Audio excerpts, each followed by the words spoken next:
Morning to you, brethren.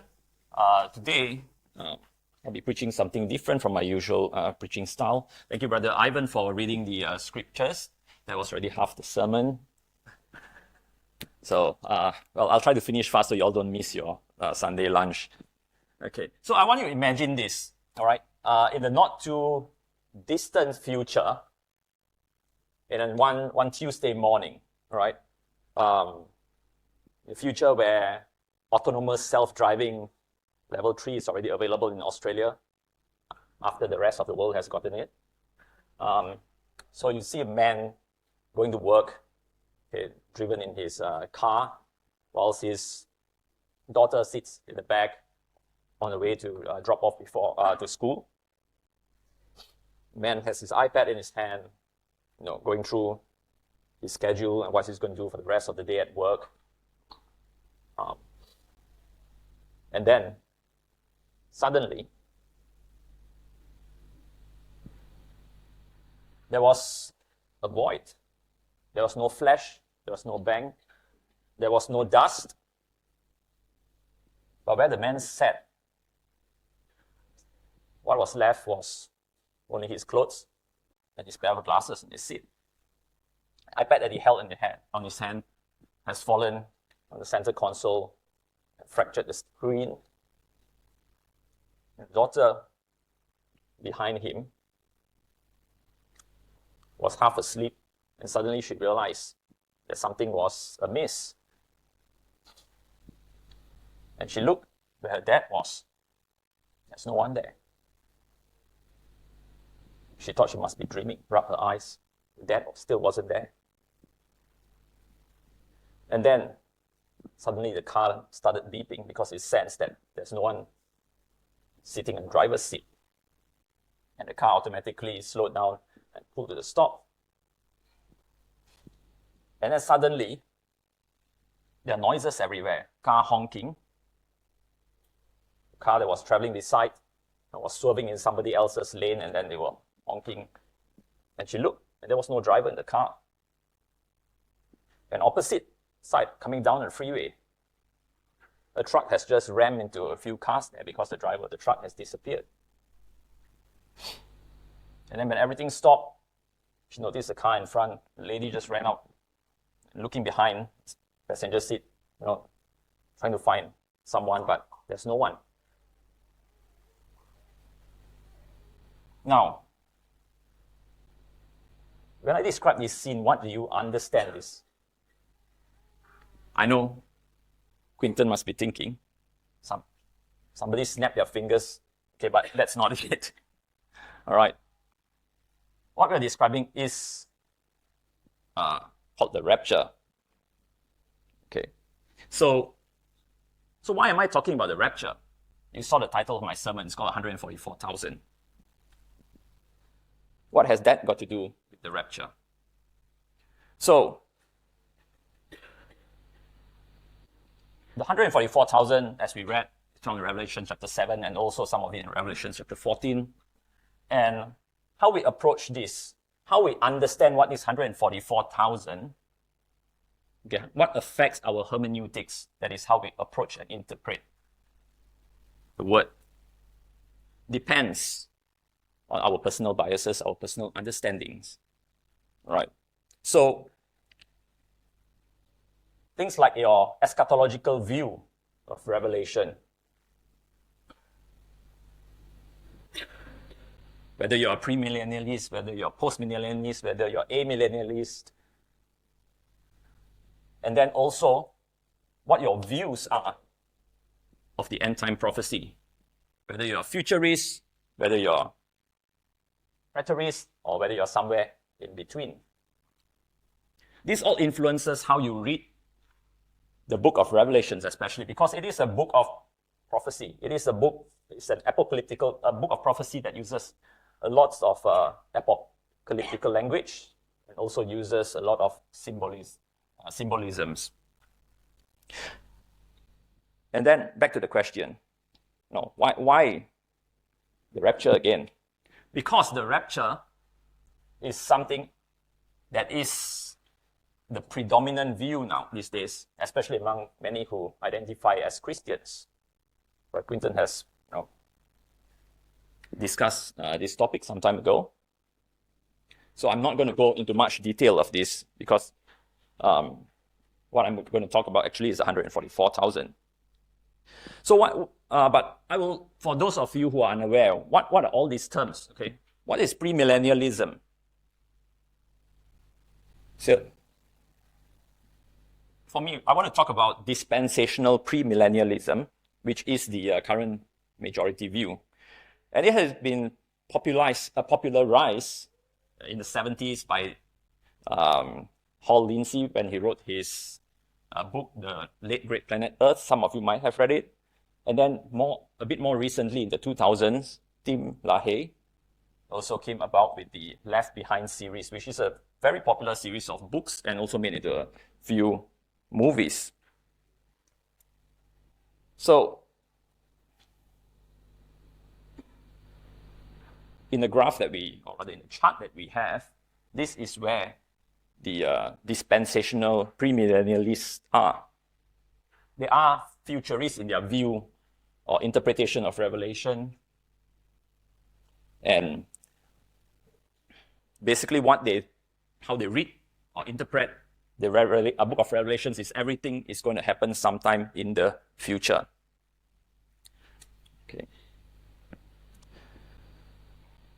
So, what they believe is the rapture transports believers to heaven, where they meet the judgment seat of Christ in 2 Corinthians chapter 5, verse 10, where there will be no condemnation for them, but just an evaluation of their works, of their faithfulness, right? So, see that line there?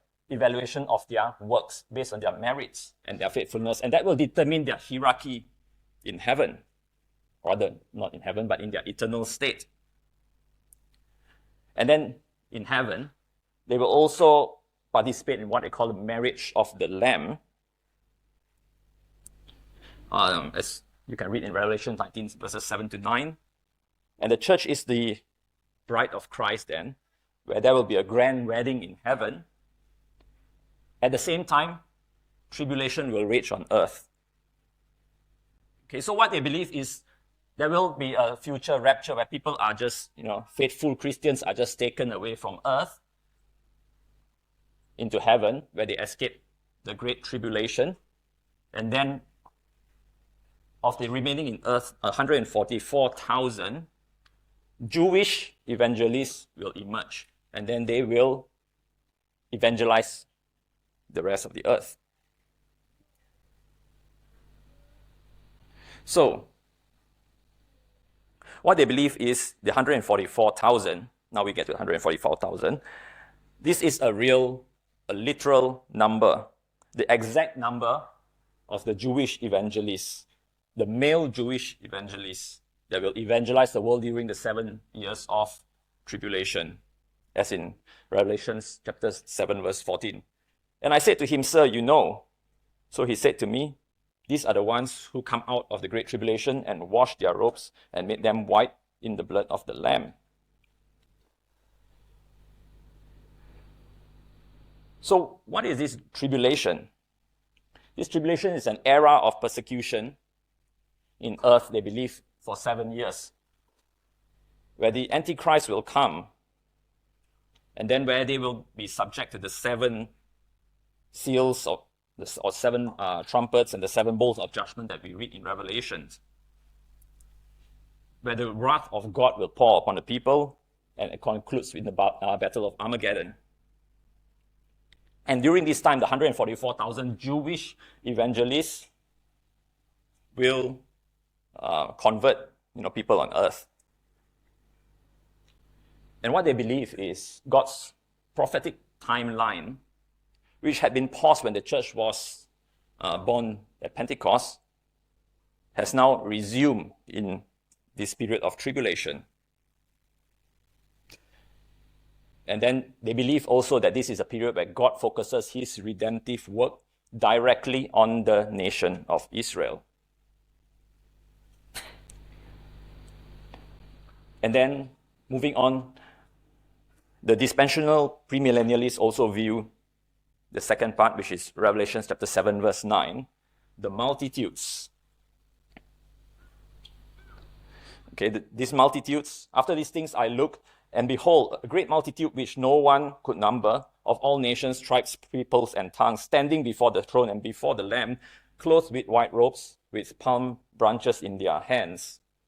Okay, these multitudes are actually the tribulation martyrs, those that have been preached to by the 144,000 Jewish evangelists.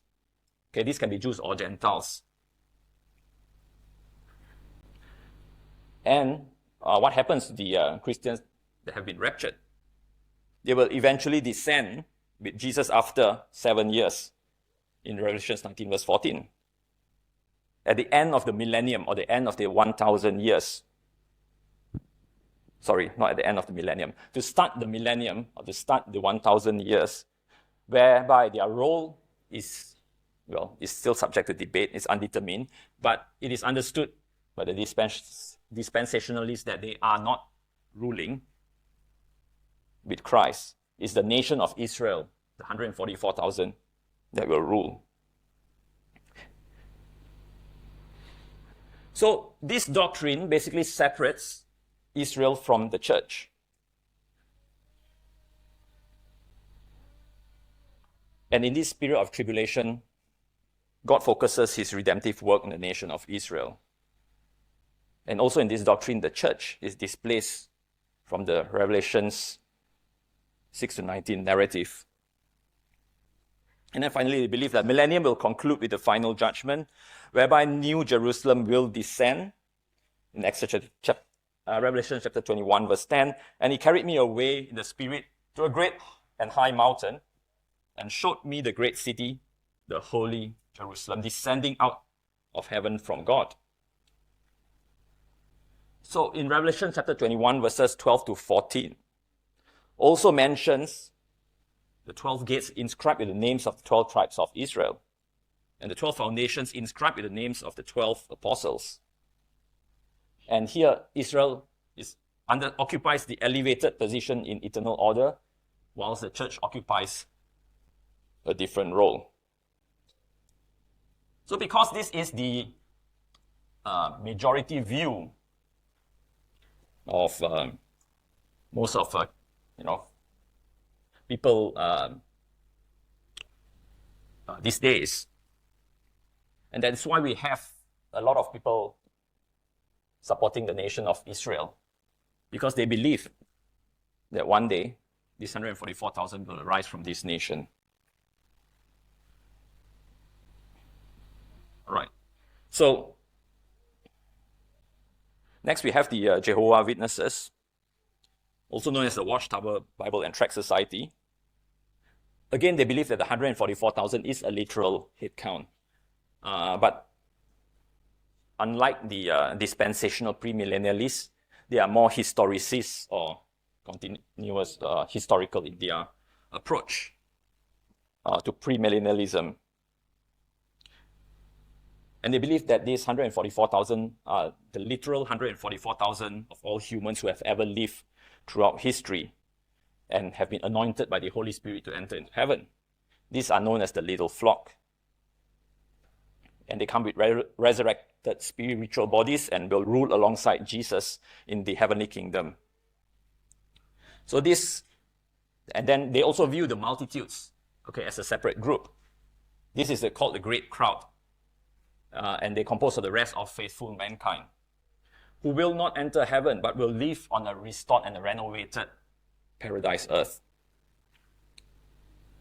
So the 144,000 will be part of the new covenant, where Jesus is the direct mediator, and the great crowd, they achieve salvation by associating and supporting the remaining members of the 144,000 who are still on earth. And then we have the Seventh-day Adventists. Again, they are also premillennialists and historicists in their view. They believe that these 144,000 are the end-time remnants of living believers, basically the believers who are still alive when the end time is there. Okay, so this could be a symbolic or literal number as they believe, and then they will endure a global tribulation. And this is defined as the close of human probation, where the last 7 plagues of Revelation will be poured out, immediately preceding the second coming of Christ. So this time of trouble, or the Great Tribulation, is when the restraining presence of the Holy Spirit is understood by them to have withdrawn from this wicked world. So the 144,000 must stand then without any intercessor, in perfect obedience and in reliance to Christ's grace during this intense persecution, to serve as the ultimate vindication of God's law and character against the accusations of Satan. So basically, these 144,000 are heroes, warriors of God that have been prepared throughout time, and now they are on their own. Okay, so they will fight or withstand Satan for God. And the seal of God that they read in Revelation chapter 7, verse 2 to 3, are understood by them to be the observance of Sabbath, because they are loyal to the fourth commandment. Okay, they worship on a Saturday. And this is in defiance to the mark of the beast, which they understood as Sunday worship. And finally, these 144 victorious warriors will be translated to heaven. They do not experience any death like Enoch or Elijah. And the great multitude, which is the second group, are all resurrected believers from previous generations throughout history of man. Now, finally, what does the church then believe? The Church of Christ is amillennial in their eschatological framework. Some are partial preterists, some are idealists or symbolists, and occasional preterists. So, we believe that Jesus is already reigning right now from heaven. His return will be a singular event for the final judgment at the end of the physical world. We are currently living in the millennium. There is no literal 1,000-year millennium. That's why it's called amillennial. And the second coming of Christ is when the resurrection of the righteous and wicked face the final judgment, culminating in the fiery destruction of the world, and there will be a permanent transition into an eternal state, also called where there will be the new heavens and the new earth. So, as I mentioned, the 1,000 years in Revelation 20 is the current church age, and it's a symbolic representation. It is not the literal 1,000 years, since Christ's kingdom was inaugurated in Pentecost in Acts chapter 2. And this understanding opposes premillennialism, which calls for an erroneous materialization of a fundamentally spiritual kingdom. And dispensationalism also gets Revelation's time statement wrong. Revelation chapter 1 verse 1 says, that these things which must shortly take place. And Revelation chapter 1 verse 3 also says that the time is near. Okay, so to the early readers of the book of Revelations, where it was intended for mainly the churches in Asia Minor, when they read that the time is near and that things must come shortly, it is to warn them that something is about to happen, not something that will happen, or slowly unveil over the next 2,000 years. All right, so enough of the introduction. If anyone's interested, I could talk about the premillennial, all this eschatological view at some other days. But the main topic today is about 144,000. First question is: are these numbers, or is this number literal or symbolic?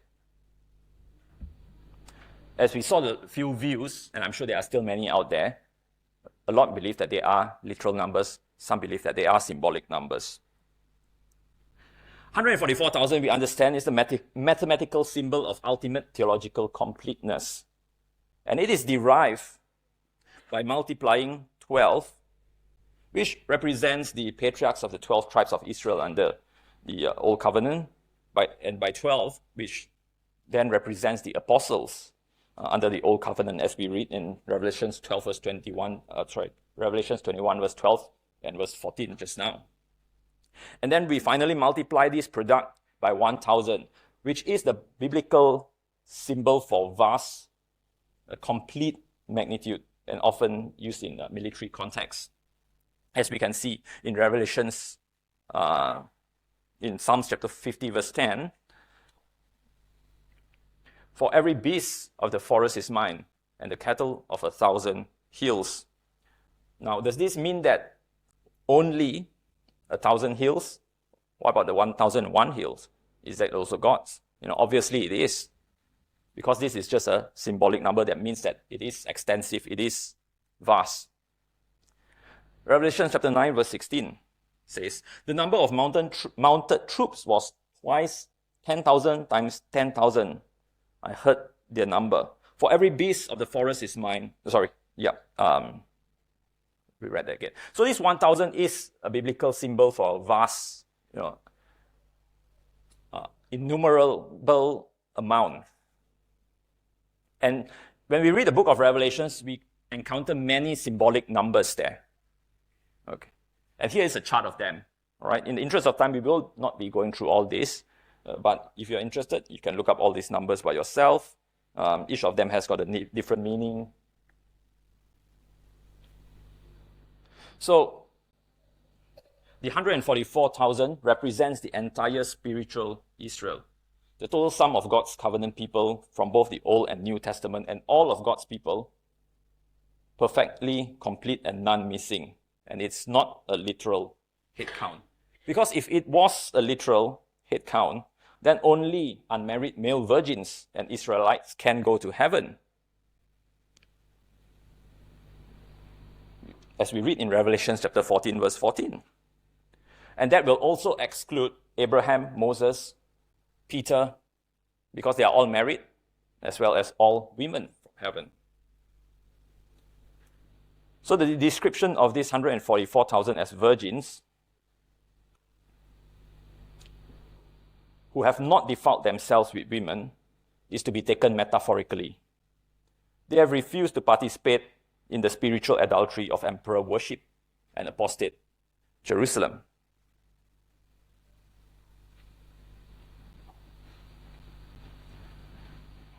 In Revelation chapter 18, we read about Babylon the Great. And mention that the kings of earth commit adultery with her. This is understood to be the Roman Empire at that time. But if we apply that to our times these days, this could be any form of adultery. And women that's used here means or symbolizes the spiritual fornication or idolatry and not the literal females. Paul also uses an identical imagery in 2 Corinthians chapter 11 verse 2. For I am jealous for you with godly jealousy, for I have betrothed you to one husband, that I may present you as a chaste virgin to Christ. So if we read this symbolically, then we understand that these are people who have not bowed to evil during the time of tribulation, and not the literal male virgins. So the next question is this ethnic or spiritual Israel? Right, we know that the dispensationalists will say that these are all Jews.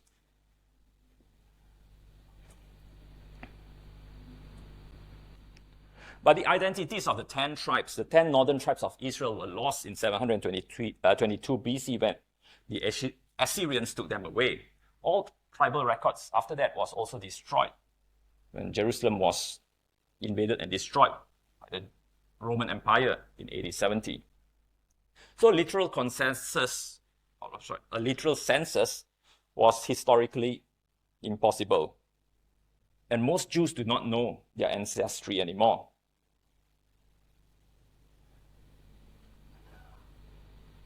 if Revelation chapter 7 verse 4 ended there without listing out all the tribes of Israel, then probably I would also have been confused that this could be the literal Jews. But because they listed out the list of the 12 tribes of Israel, we know that this list is different from the actual list that can be found in Numbers chapter 1. Here we have Judah listed as the top instead of Reuben, who is the firstborn and is normally listed at the top in all other census. Why is Judah listed at the top? It's because Judah is the messianic tribe. Okay, so hence it was put above Reuben. And then if we look at the list, we also notice that the tribe of Dan and the tribe of Ephraim are missing. But the tribe of Levi, okay, which is not considered part of the 12, is listed instead. So, what does that tell us? Okay, if it was a literal tribe, then all would have been listed according to order, and all tribes that are part of the 12 tribes would have been listed. But here we have missing tribes. Okay, the tribe of Joseph is listed instead, but Joseph is not a tribe. Joseph's portion was given to two of his sons, Ephraim and Manasseh, because his father adopted them, and hence they each have, are considered a tribe of Israel.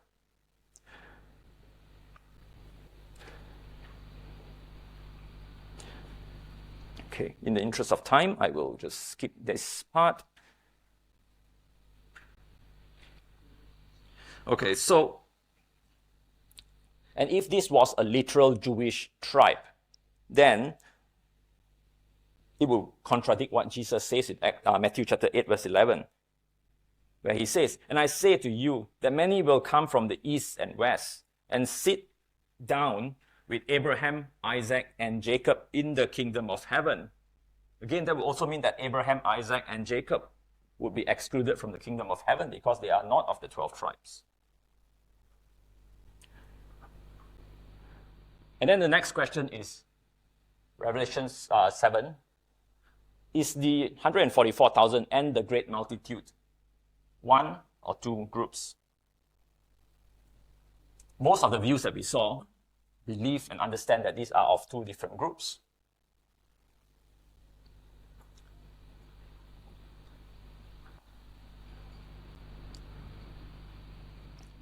But we understand that Revelation chapter 7 verse 4 and Revelation chapter 7 verse 9 is describing the same group of people.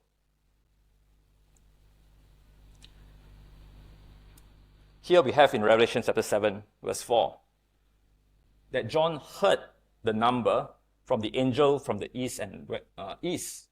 But in verse 9, when he looked, he looks and he sees a great multitude which no one could number. He did not just see the 144,000 people, but he saw a great number that could not even be counted. And these people that stood there were not only Jews, but were Gentiles from every nation.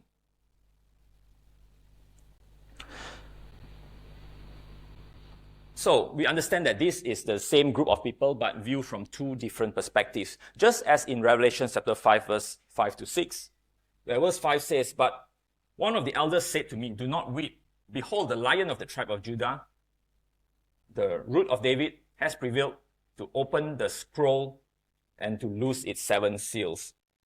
Here John hears the elder announce the Lion of the tribe of Judah, but what happens when he looked in verse 6? "And I looked, and behold, in the midst of the throne of the 4 living creatures, and in the midst of the elders stood a lamb, as though it had been slain, having 7 horns and 7 eyes, which are the 7 spirits of God sent out into all of earth." When he looks, he sees the lamb, as though it had been slain. So the lion and the lamb are two very different creatures. He could not mistaken them. He could not have mistaken them. So he was told that there was a lion, but when he looked, it was a lamb. So following this pattern, the 144,000 and the great multitude, which we read after this, are of the same group.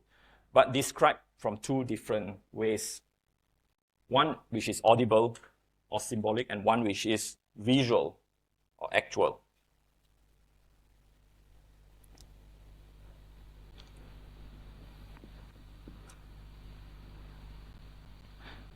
Revelation 7:15 says, "Therefore they are before the throne of God, and serve him day and night in his temple. And he who sits on the throne will dwell among them." And both this group of people, the 144,000 and the great multitude, they are in heaven. Because the throne of God and his temple are in heaven, as we read in Revelation chapter 4, verse 2 to 10, and also Revelation chapter 11, verse 19. And this is not an earthly class. Okay, they are not on earth, which contradicts the dispensational premillennialism.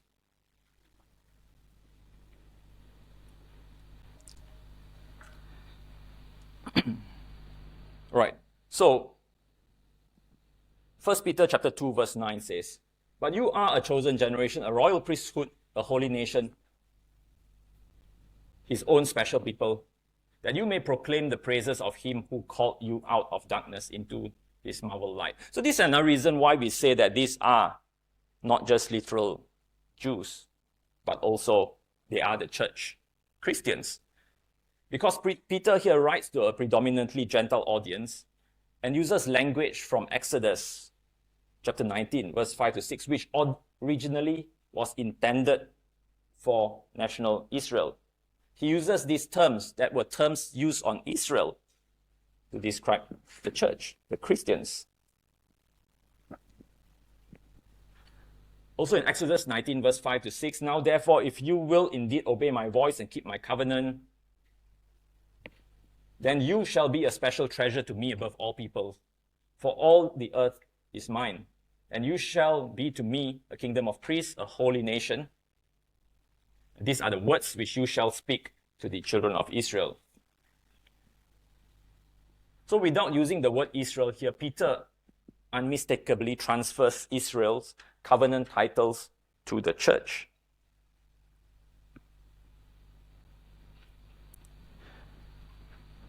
God also shows no partiality.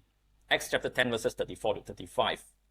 And this contradicts Jehovah's Witnesses' class system, where there is a class of super Christians, the 144,000, which will enjoy heaven, and the rest of the great multitude, which will be stuck on a renovated paradise earth. And it also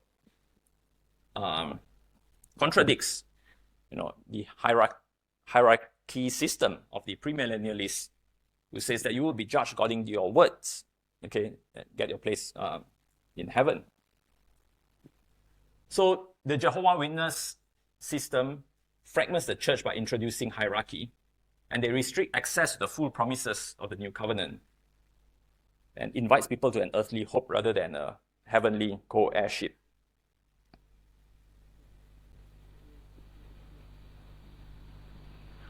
Ephesians 2:11 to 22. This is a long one. I will not be reading it, but here we can see that Paul describes that there are two peoples, the Jews and the Gentiles, have been made one, and the wall that separates them has been broken down, and they are no longer separate them. And Jesus has reconciled them both to God in one body. And Christ has made one new man out of the Jew and the Gentiles. Galatians chapter 3, verses 7 to 9. Okay, so the dispensationalists will teach that there are separate, distinct plans of salvation for ethnic Israel and the Christian church. But brethren, the church is not a plan B. While waiting for the Jewish remnant to fulfill future prophecies.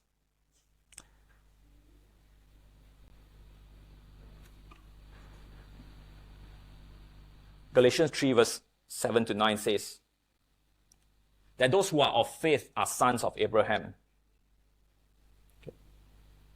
And then if we read further down, they are also described as Abraham's seed and heirs according to the promise. And these titles, these are all given to all who believe in Christ, regardless of their ethnicity. And then we press on to Romans chapter 9, verses 6 to 8, where Paul distinguishes those who are ethnic Israel. Okay, here he called of Israel, and true Israel or spiritual Israel, he terms as all Israel. Because not everyone who is born of Israel belongs to God's Israel. The children of promise, which are the believing Jews and Gentiles who are Christians, they are described as the true seed here. And then Romans chapter 2, verses 28 to 29.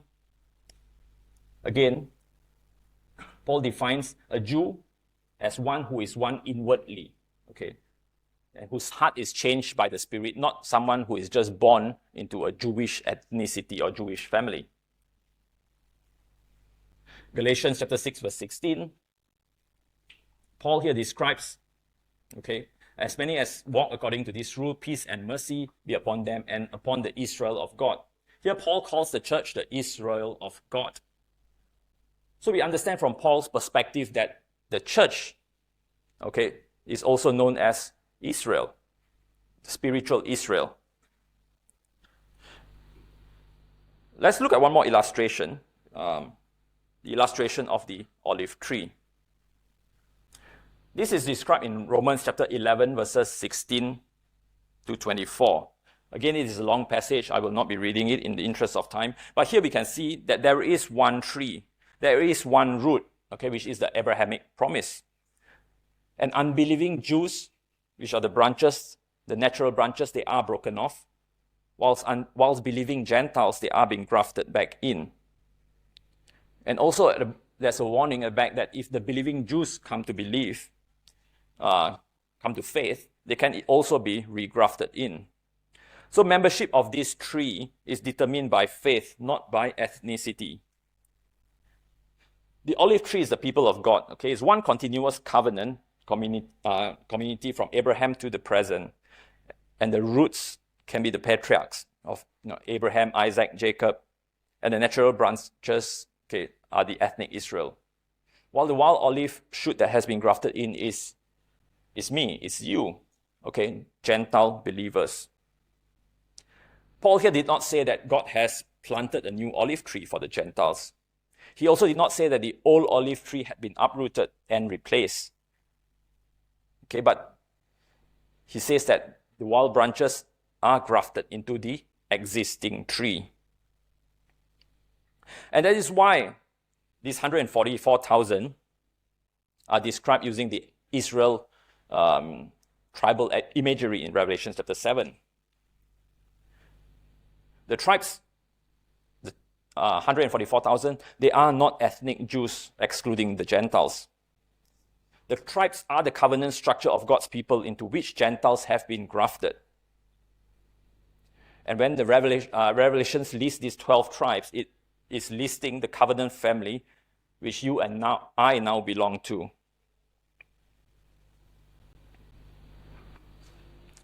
So, the replacement theology that is taught by the Methodists, Catholics, and Presbyterians is the idea that the church has simply replaced Israel because the old law is no longer, or somehow has failed and has somehow been rendered useless, and that's why the church is now to replace that. But that is not what we believe. Okay, we believe in what we call a fulfillment theology, whereby the church, okay, is grafted in. It's a continuation of the Old Testament. Right? So this has been in God's plan all the while, that the church will eventually replace the Judaism system. And it's not because that it has failed. That's why God has to come up with a second plan.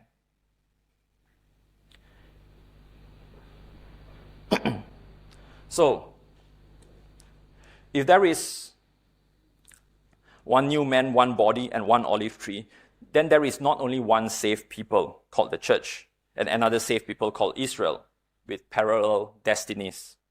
There is one redeemed people in Christ. The 144,000 cannot be a separate elite Jewish class.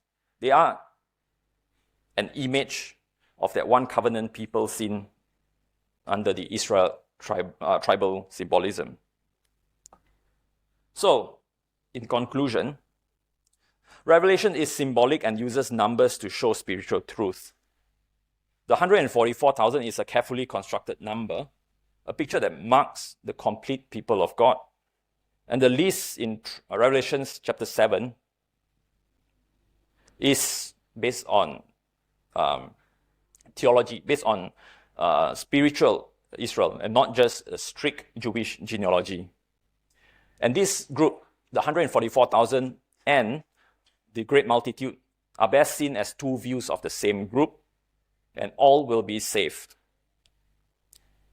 New Testament, as we read, mainly writings of Paul, says that the true Israel is determined by faith in Christ and that all believers are Abraham's seed.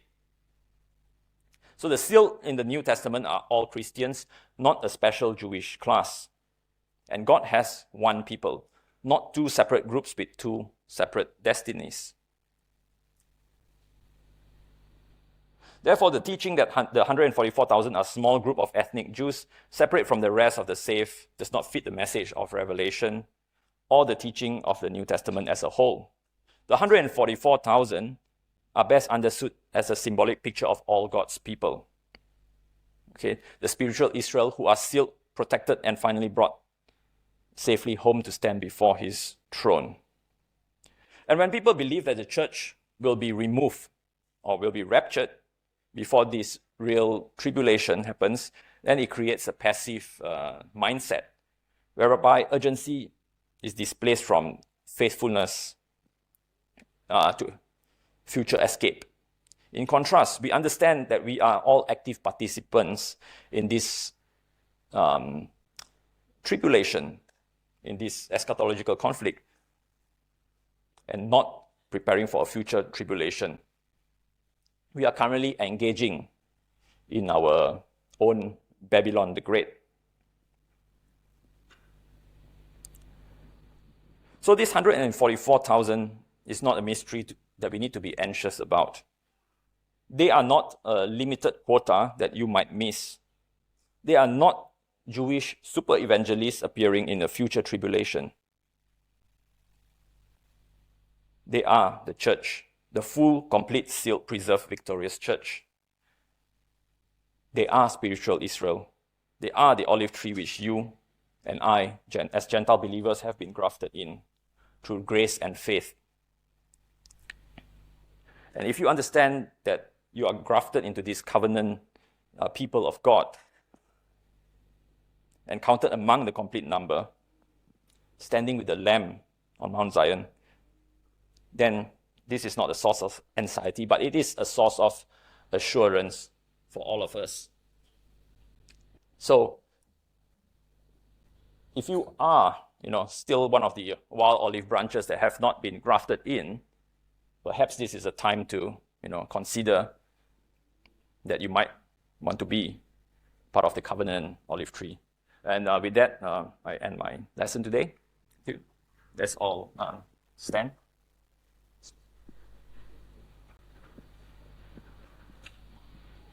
Let us stand. Thanks for listening.